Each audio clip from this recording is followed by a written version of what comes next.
Hi, my name is Sheree Williams. I live in Camden, New Jersey, and I have been in social work for more than 10 years, 10 plus years.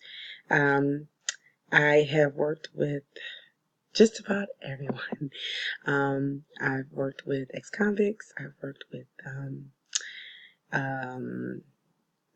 aging adults. I've worked with children between the ages of 5 through the age of 21.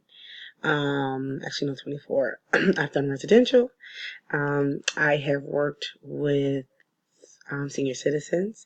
I've worked with domestic violence victims, and I currently work with, I work in drug addiction and substance abuse for an opioid addiction program, where I'm a case manager currently. I was previously working with domestic violence victims, but I got a new job doing this kind of work, and I really love it because it's something new and I'm learning lots.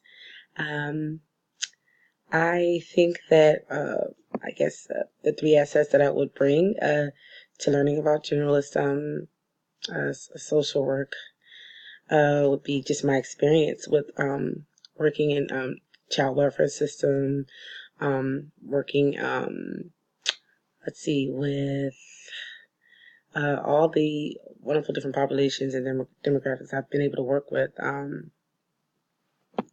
It's really taught me a lot, opened my eyes to a lot, and also being where I'm from, Camden City is a pretty rough place. So I've seen a lot before actually going into the field, and I knew I wanted to make a difference. So I don't scare easy, so I guess that's one of my strong suits. I'm pretty brave and not afraid to work with anyone. I'm always ready and willing to help, provide services, and advocate. So I think those are my other two strong suits and assets. So I look forward to learning lots in this course and excited to work with everyone. Thanks.